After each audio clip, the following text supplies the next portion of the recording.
جێگیری هەفسەرروکاتی ئامەیسا ڕێڤەبەر ڕێڤەبەریا خۆسەرا باکوور شەڵاتی سووریە حەسەن کوچەر تێکیلداری ئامبارگۆ حکوومەتا شامەیە یالسەر شەهبایا خەوی. حەسەن کوچەرانی زمان کو ئارمانجا سەرەکا دوورپێچەی ڤاڵەکردنا هەرێمەیە. يعني بحيصالة يرو لسر شهبوي والشيخ مقصود هدف خوية أساسي كو قال جور درخن بيويستي جيانة يجي قطب كان نهي اللي تشتكي جيانة بتشور أو بهلك وملات راح أسس ببا وج الشهبوي دركب الشيخ مقصود دركب. حەسەن کوچەر ji ber dorpêçê rexne li siyaseta hikûmeta Şamê girt û ev nirxandin kir. Ji ber ku dewleta Sûrî van nêzîkbînên xwe pirzgirêka Sûrî daha girantir dike. Siyaseta dewleta Sûrî, nîzama Sûriyo ya îro tê meşandin xizmeta dijminên gelê Sûrî dike.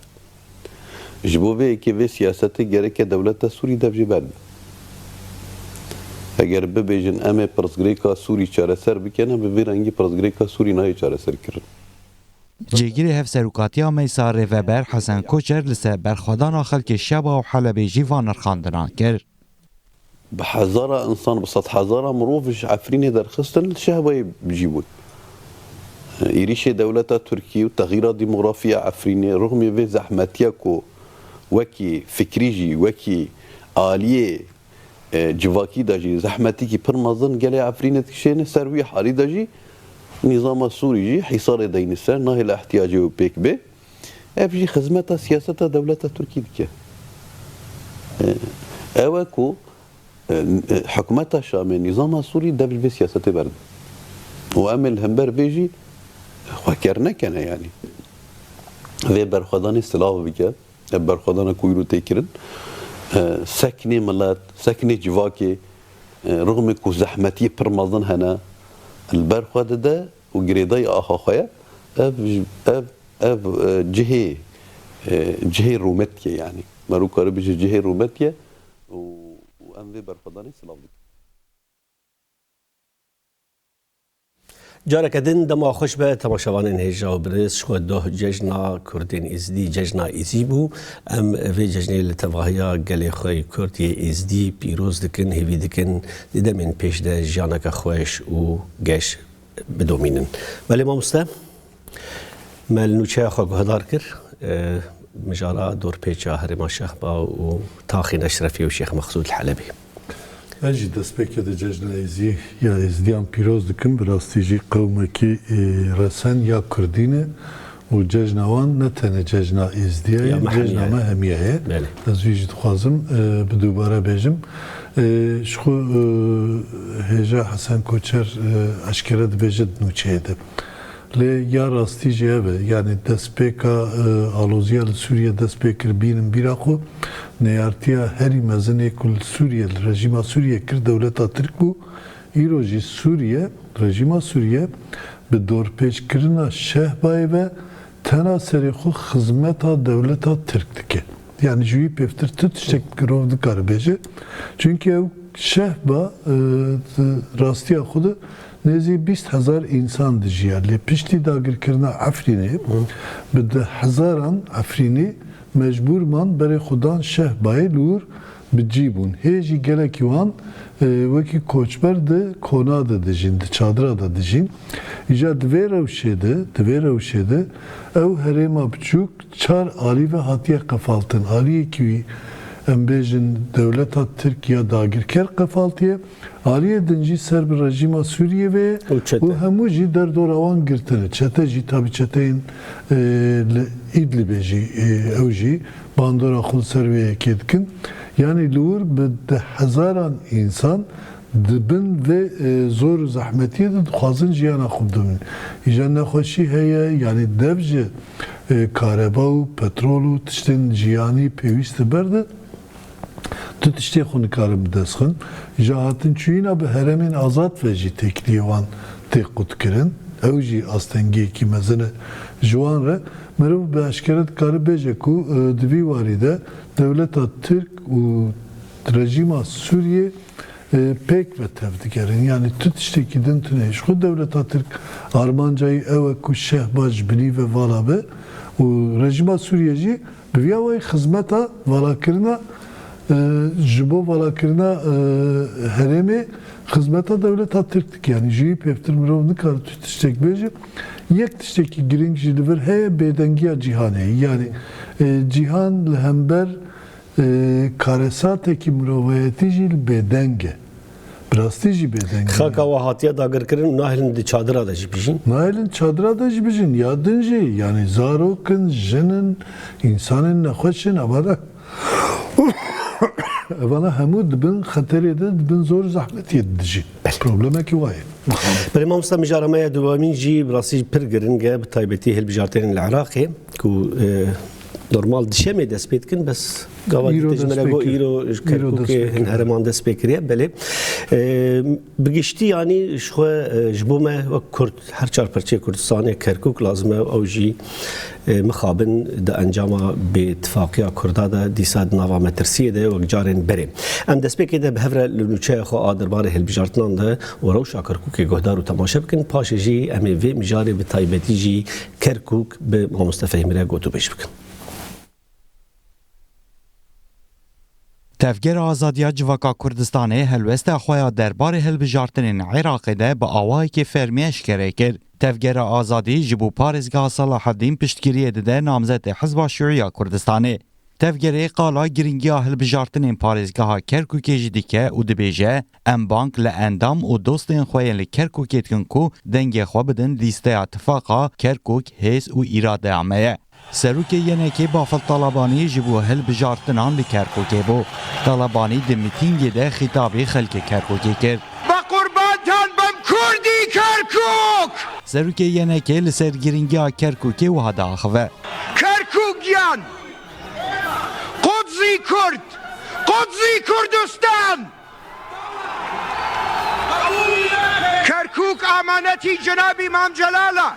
Bafıl Talabanî dibêje pêşeroja Kerkûkê di destê xelkê Kerkûkê de ye. Emro rojekeya ke pêyan aleyn kes boy niye kes boy niye gadir le küçük kurakanî ême bikat lem dengdana kuvvet bidin bi ême şereke bu ême becê bêlin wez'eke rastekeynewa.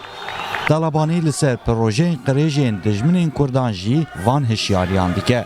نبم سياسة الناشرين الشوفينية كدستيخ بيسكاني خستوة قرقي فخيرة كان من ومنالا كان من Serokê yenekê Bafıl Talabanî dawî li dijî dagirkeriyê van peyaman dide. مام جلال فرموي ايما خاكي كس داگير ناكين بلام قبولي ناكين كس خاكي ايما داگير بكات لم دندانه با وضعك بگورین بیکوا کرکوک Meysa Xweseriya Demokratîk a Şengalê û padê carek din bang li gelên Şengalê kirin û gotin divê Şengalî bi hemû hêza xwe beşdarê hilbijartinan bibin û peyama pêwîst bidin aliyên Şengal firotin.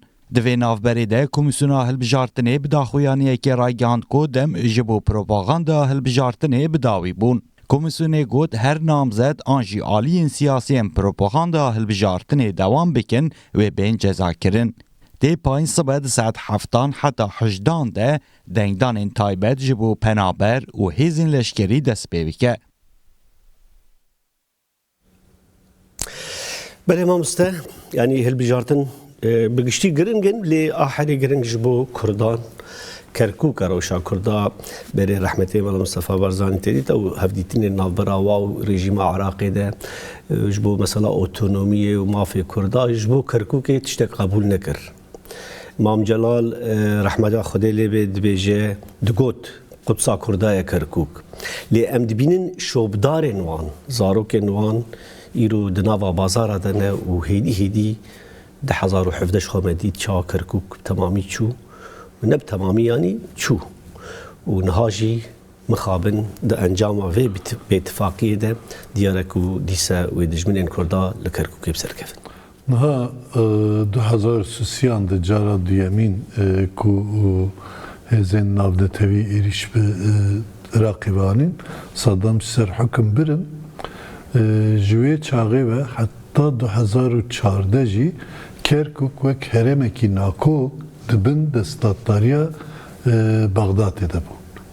پشتی 2014 کو اساس ببوره از گوتناتا بشکر دبرم ده 2003 ده کردا بخواستا دگار بود. نه دبو ناکوک حتی ده 2014 بله بگمان تشتكتنا ابو العراقي او راست تشتكتنا ابو فقط او سياستا كلور دمشاندن رينا داويه كي مر حتى راده كي ويا فهمدك جبر كون بيجن ند خواستن بهزن نافنتوير بكفنه اختلافه يا دنجي كركوك جالي petrol ve zengin bu yani hin sedemi olan hebu belki evci.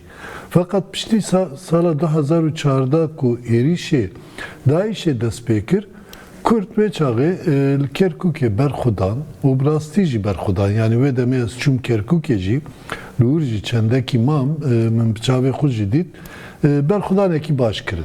Peşmergeyin yenekeci, peşmergeyin goranji, peşmergeyin pedekeci hem bu Kürt lur berxudan o Kerkuk azat kırın. Kerkuk 2004'da da pişti erişen daişe ya serbi Musul azat bu. Pişti ve roje Kerkuk 2017'da careki dinç deste kurda derket mıxabın bir planın qirêj derket.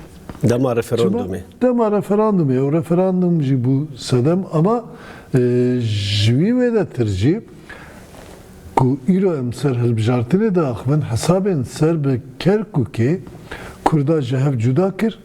Bi taybet hesabên Parti Demokratîk Kurdistan. Çünkü Parti Demokratîk Kurdistan de Kerkukê nexurt bû. Ticaren bêjin bingê hayîl Kerkukê xurt nebû. Yani li derdora Kerkukê li çend navçeyan em bêjin hêzên wan hebû, qeweta wan hebû. Lê feqet Kerkuk, Kurdên Kerkukê mirov dikare bêje sedî heftê û pênc heştê bê yenekê re bû. Parti VYK kabul nekir. Parti Demokratîk Kurdistan VYK kabul nedikir. Ji ber VYK jî nedixwest rêveberiya Kerkukê destê yenekê de be. Yenekê de be û bila destê kê de be bes VYK dîsa zext çêbû 2018 de hilbijartina herêmî de Kürt bi yek listeyê çûn. Kürt bi yek listeye 2018 dibêjim çarda de.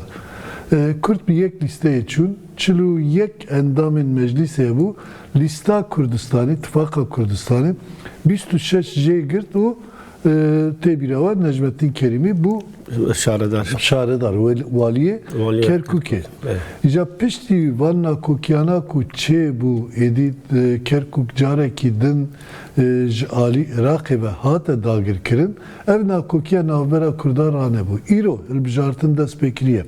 Îro 16 mehê de evê yên evlekariyê dikar dikin û yên penaberên navxwîyî yên Iraqê yani Kurdê Kerkukê em bêjin çûye li Süleymaniye dijî, çûye li Hewlêrê dijî ew dikarin werin dengê xwe bidin û 18 mehê de jî hemû Kerkukî wê dengê xwe bidin.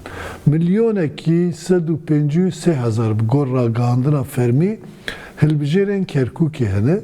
Ev carekî din biçin sandoqê o meclisa bajar. Pedeke bi Türkmen ara peyman. Ez ê bême ser wê yekê.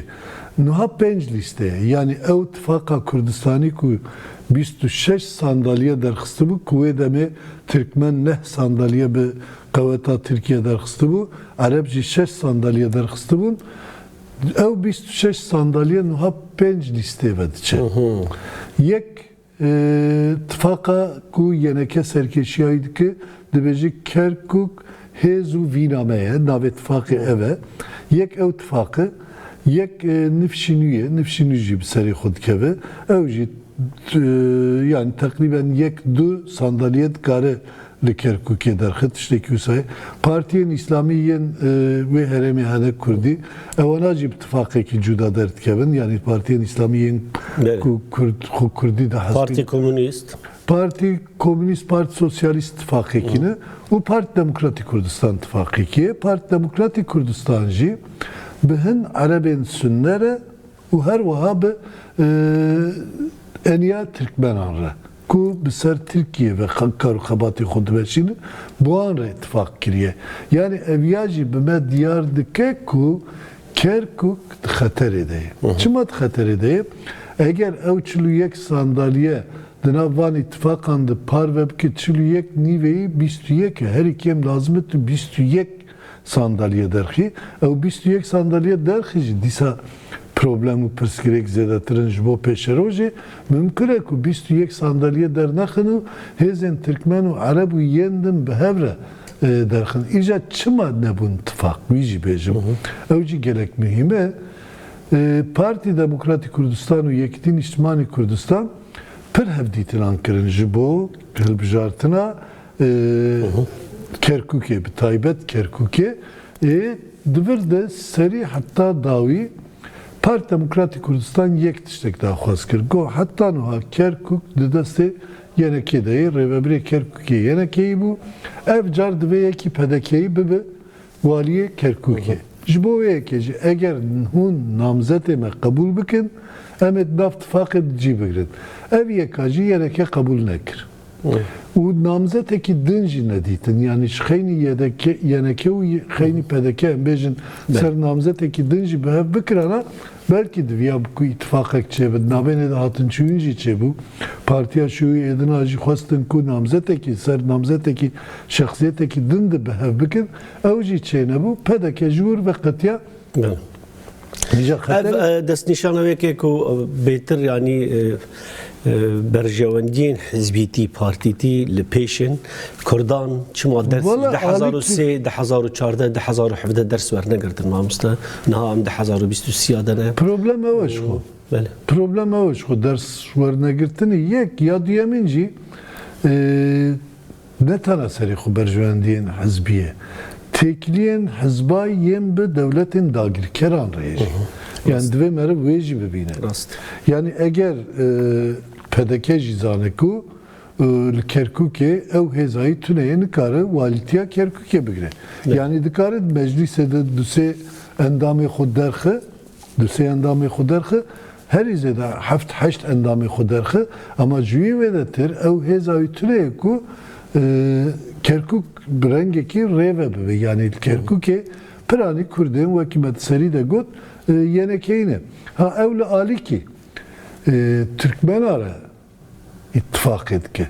Îja ittifaqa bi Türkmena re taybet lazım e meriv binirxîne. Hin aliyên din yên Türkmena heye bi Kurdara têkiliyê wan başin fakat aliyekî eniyet Türkmenan rastarast bi dewleta Türk re dixebtin. Dewleta Türk li wan dera bi hêz dike, çek dike. Îja ew aliyên Sünne ew jî bi Tirka re dixebtin. Yani hesabên Sünne û dewleta Türk ji hev dûr dine. Îja em ku vana bînin berçav ev ya ji berjewendiyên hizbî wedetirî yani berjewendiyên dewletên dagirker diparêze. Yek misalek bidim belki divî walî de dûr em biqedînin yek ew jî girîng e. Yani îro Hewlêr paytexta Başûrê Kurdistanê mixabin Hewlêr bi rengekî bûye baregeha dewleta Türk. Yani bi dehan baregehê wanê askerî, baregehê wanê îstixbarî li wan dera heye û eger siberoj Kerkûk bi vî rengî renk biguherîne tirsam ne ve ku Kerkûk jî ku hemû Kurd dibêjin Kerkûk dilê Kurdistanê mixabin Kerkûk jî ew xeter heye ku bibe baregehekî dagirkeran. Gelek spas nivîskar û rojnamevan Mamoste Fehîmî Şêxez gelekî spasiyete dikin bo tevlîbûna te dem baş.